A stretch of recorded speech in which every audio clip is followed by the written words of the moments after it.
Bapak, Ibu, guru, serta tutor, kepala sekolah, salam sehat untuk kita semuanya. Pada pertemuan kali ini, kami akan berbagi tentang modul ajar. Apa itu modul ajar? Mari kita lihat materinya. Modul ajar ini merupakan salah satu perangkat ajar yang kita kenal pada umumnya adalah RPP. Modul ajar ini lebih lengkap dari RPP, bahkan bisa disebut sebagai RPP Plus. Jadi, ketika guru menyusun modul ajar, sudah tidak perlu lagi menyusun RPP, karena sudah lebih lengkap isinya.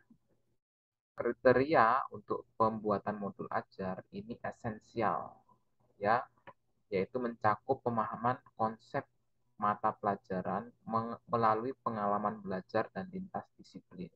Jadi ini esensial ini adalah pengalaman belajar dan lintas disiplin pada setiap mapelnya. Menarik, bermakna, menantang, ya. Intinya menumbuhkan minat dan juga keterlibatan murid, ya, serta disesuaikan dengan capaian belajarnya. Relevan dan kontekstual. Ini disesuaikan dengan keadaan diri murid serta lingkungan murid itu berada, ya. Relevan, kontekstual. Berkesinambungan, ya, memiliki alur dan tahapan fase belajar murid. Ya, ini adalah kriteria pembuatan modul ajar. Esensial, menarik, bermakna, menantang, relevan, kontekstual, dan berkesinambungan. Untuk komponennya, satu modul ajar yang utuh itu mencakup satu unit alur pembelajaran yang ditempuh dalam beberapa pertemuan. Nah, komponen-komponennya ini terdiri dari fase pembelajaran, ya, baik itu dari fondasi A sampai F. Itu dipilih oleh gurunya yang sesuai dengan modul ajar yang disusun, ya, apakah TKB yaitu fondasi dan seterusnya. Kemudian ada capaian dan tujuan pembelajaran yang mencakup elemen, ada tujuan pembelajaran, alur tujuan pembelajaran, dan profil pelajar Pancasila.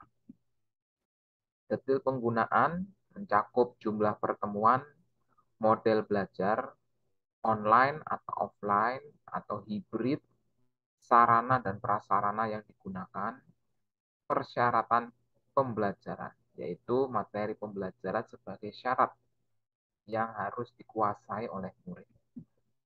Detil per pertemuan, yaitu informasi tentang rencana pembelajaran dan materi pendukung per pertemuan. Nah, untuk modul ajar per pertemuan, komponennya terdiri dari alokasi waktu atau jam pembelajaran, berapa JP, dokumen rencana pembelajaran yang meliputi tujuan pembelajaran. Nah, di sana juga ada pertanyaan pemantik. Ya, jadi pertanyaan yang meningkatkan atau memunculkan minat belajar atau minat berpikir dari murid. Ada indikator keberhasilan, daftar perlengkapan ajar, lampiran, langkah-langkah pembelajaran.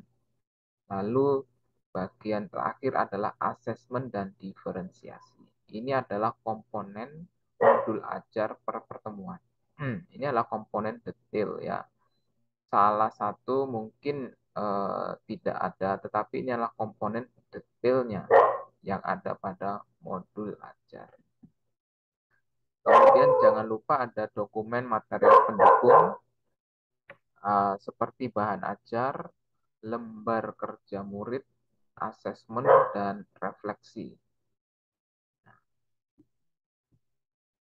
Ini langkah-langkah menyusun modul ajar, langsung saya kutip dari materi dari kolaborasi, ya, ruang kolaborasi platform Merdeka Mengajar.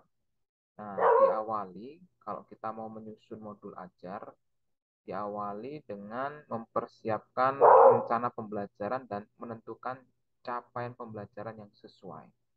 Nah, Siapkan salah satu rencana pembelajaran yang sudah pernah dibuat untuk dimodifikasi menjadi modul ajar. Tentukan CP yang sesuai, ya, fasenya dengan rencana pembelajaran. Jadi kita mengambil rencana pembelajaran yang sudah pernah dibuat, kemudian disesuaikan CP-nya. Nah, setelah itu pilih ATP dan TP, ya, pilih alur tujuan pembelajaran dan tujuan pembelajaran yang sesuai dengan rencana pembelajaran. Ya.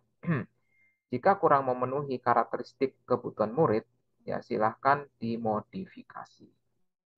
Kemudian membuat rencana asesmen dan kerangka kegiatan.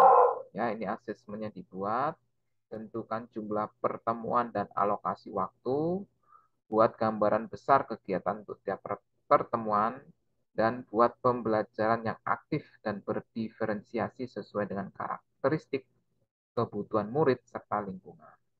Nah, yang tidak kalah penting, tentukan dimensi profil pelajar Pancasila yang dapat dibangun pada diri murid. Kemudian lengkapi komponen modul ajar, yaitu ada pertanyaan pemantik, ya, kemudian indikator keberhasilan, daftar perlengkapan ajar tiap pertemuan, lampiran bahan ajar, dan detailkan kegiatan pembelajaran tiap pertemuan tersebut. Nah, ini adalah langkah-langkahnya, ya. Ada 1, 2, 3, 4, dan 5. Kemudian, tips untuk perancangan modul ajar. Ini gunakan daftar periksa dan panduan review mandiri. Berikut slide-nya akan kita lihat daftar periksanya. Susunlah draft modul ajar di Google Docs atau Google Slide terlebih dahulu. Ya, formatnya bebas asalkan memenuhi komponen-komponen yang ditentukan. Setelah modul ajar selesai, silakan unggah ke ruang kolaborasi Merdeka Mengajar dan lengkapi komponen-komponen isinya. Jadi Bapak dan Ibu Guru, presentasi yang saya bawakan ini berhubungan dengan ruang kolaborasi. Unduh platform Merdeka Mengajar, dan di sana akan ada bagian unggah dari modul ajar yang telah kita buat. Nah, di sini adalah contoh daftar periksa. Bagian yang pertama informasi umum, ya. Bisa kita checklist apakah modul ajar kita utuh atau memenuhi komponen-komponen yang ditentukan. Ya, ada judulnya, ya. Ada satuan pendidikan serta jenjang, fase dan kelas, mata pelajaran, deskripsi umum. Nah, ini sudah menjadi bagian yang umum, ya. Kemudian yang kedua ada capaian pembelajaran yang meliputi elemen dan capaian pembelajaran, cuplikan kalimat elemen capaian pembelajaran yang dituju, ada tujuan pembelajaran dari keseluruhan modul ajar, alur tujuan pembelajaran, lalu dimensi profil pelajar Pancasila yang ingin dicapai. Nah, berikutnya di bagian yang ketiga, rancangan penggunaan. Ya, ada total alokasi jam pelajaran, ya.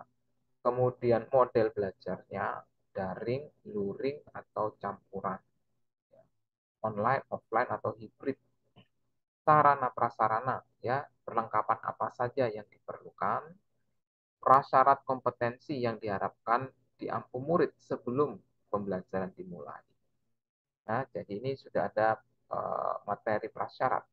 Kemudian bagian yang keempat, daftar modul. Itu ada alokasi jam pembelajaran per pertemuan.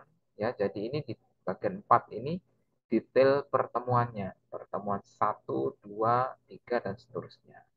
Di detail pertemuan tersebut ada tujuan pembelajaran, indikator keberhasilan, daftar perlengkapan ajar, daftar lampiran materi pendukung sebagai referensi. Nah, ini adalah daftar periksa apakah modul ajar kita sudah sesuai dengan kriteria atau belum. Ya. Kemudian untuk daftar periksa yang selanjutnya itu juga sudah ada komponen modul ajar, ya, meliputi langkah kegiatan pembelajaran secara lengkap, ada asesmen, ini bagian yang terakhir, ya, rencana diferensiasi, ada materi pendukung atau lampiran yang dapat berupa referensi materi, lembar kerja murid, dan instrumen refleksi. Jadi itu 4 bagian review atau checklist yang akan menunjukkan eh, seberapa pencapaian dari modul ajar kita atau seberapa lengkap modul ajar yang kita buat. Ya. Nah, seperti apa contoh dari modul ajar? Ini saya akan tunjukkan. Misalnya ya seperti ini kita akan lihat dari platform Merdeka Mengajar. Ya, saya coba akan bagikan. Nah, ini di platform Merdeka Mengajar, operasi hitung bilangan bulat, pecahan, desimal, dan persen.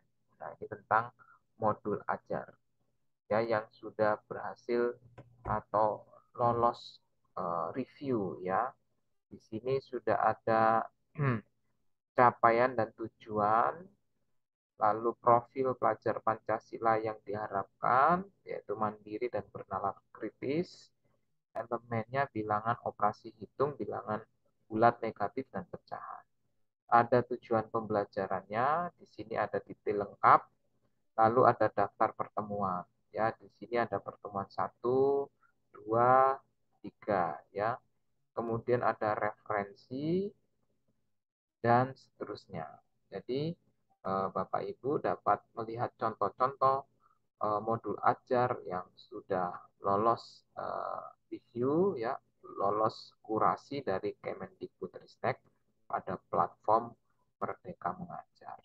Jadi mari kita mulai untuk belajar menyusun modul ajar sebagai salah satu implementasi kurikulum Merdeka.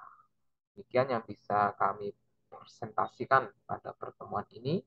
Semoga bermanfaat untuk para guru dan kita semua. Terima kasih.